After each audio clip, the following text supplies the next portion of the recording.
Hello everyone, and welcome to this tutorial on ethical considerations in medical research and evidence-based practice. Today, we're diving deep into an area that sits at the heart of what we do as healthcare professionals, researchers, and leaders. Ethics isn't just an academic concept.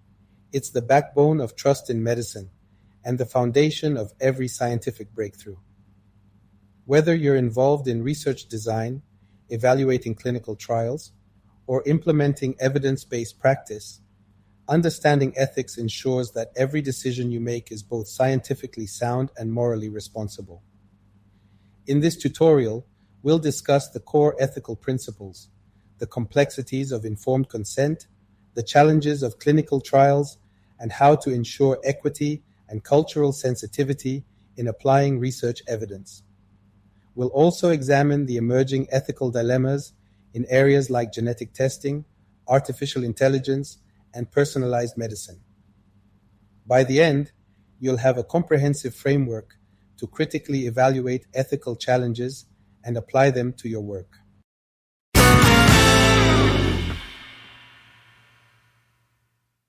Let's start with the core principles of ethics in medical research. These are autonomy, beneficence, non-maleficence, and justice. Think of them as the pillars of ethical practice. Autonomy. This is about respecting the rights of individuals to make their own decisions. In research, it means participants must be able to choose freely whether to participate, fully understanding the risks and benefits. Example: imagine a study where patients are asked to test a new therapy.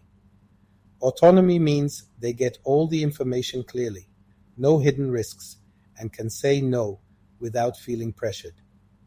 Beneficence, acting in the best interest of the patient or research participant. The benefits must always outweigh the risks. Example, testing a new cancer treatment where the potential benefit of extending life outweighs the minor side effects. Non-maleficence, the principle of do no harm. Here, researchers minimize risks and avoid unnecessary harm.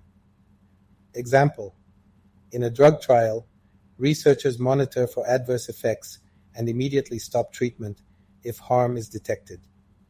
Justice: fairness in how we distribute research benefits and burdens. Everyone deserves an equal opportunity to participate and benefit from findings. Example: ensuring that clinical trials include underrepresented populations, such as minorities or the elderly. These principles guide us, but applying them isn't always straightforward. This is where ethical frameworks like the Declaration of Helsinki come in.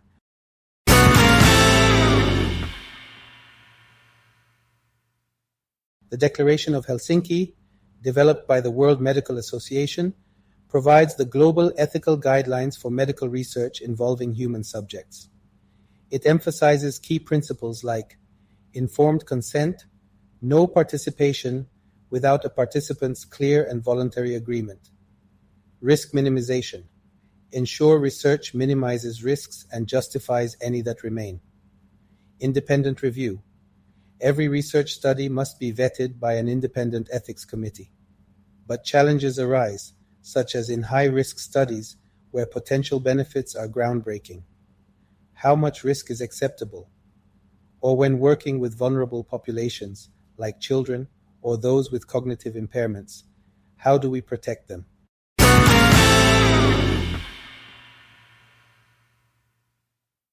Let's talk about informed consent.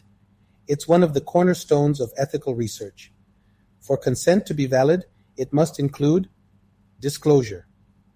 Participants are told everything about the study in clear, simple language. Comprehension. They fully understand what they're agreeing to. No jargon, no ambiguity. Voluntariness. The choice to participate is free from coercion or pressure. Example: imagine a clinical trial testing a new surgical method. A valid informed consent process would include explaining the procedure's risks, benefits, and alternatives in non-technical terms, allowing time for questions, and ensuring patients can withdraw at any point. but informed consent can get tricky. Complex interventions or vulnerable populations, like elderly patients, require additional safeguards. Tools like interactive consent videos or continuous consent help ensure understanding at every stage of the study.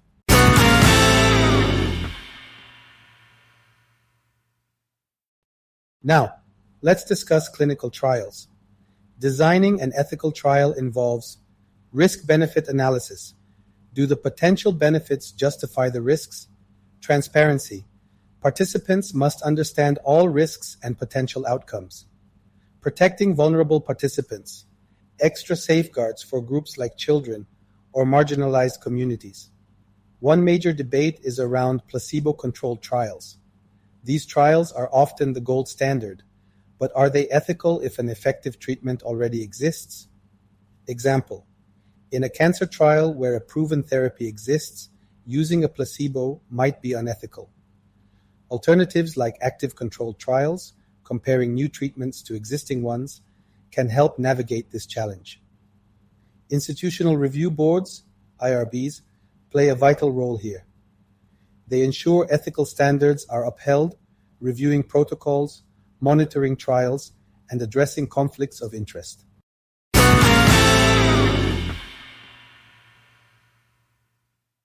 Equity is critical. Not all research findings apply to everyone equally, and underrepresentation creates gaps in evidence. Generalizability challenges. Findings from studies on middle-aged men might not apply to elderly women. Cultural sensitivity. Research must respect social, cultural, and economic contexts. Example: a diabetes treatment might require adaptations for populations with different diets and health beliefs. By engaging communities and tailoring guidelines, we ensure equity in research outcomes. Finally, let's explore emerging technologies like genetic testing and artificial intelligence, AI. These innovations bring incredible potential, but also ethical concerns. Genetic testing. How do we protect sensitive data? How do we respect patient autonomy in choosing to test or not? AI in healthcare. Addressing algorithmic bias to prevent discrimination. Ensuring human oversight in AI-based clinical decisions. Example: an AI tool predicting cancer risks might be biased if trained on limited data. Balancing innovation with safety and ethical oversight is key.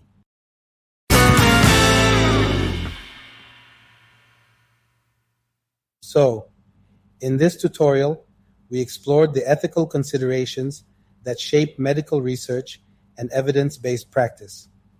From the core principles of autonomy, beneficence, non-maleficence, and justice to informed consent, clinical trials, and emerging technologies, ethics ensures that our work remains grounded in integrity and respect for human dignity. As medical and healthcare professionals, our role is not just scientific, it's ethical. By understanding these challenges and frameworks, we can advance medicine while maintaining the trust of patients, participants, and society.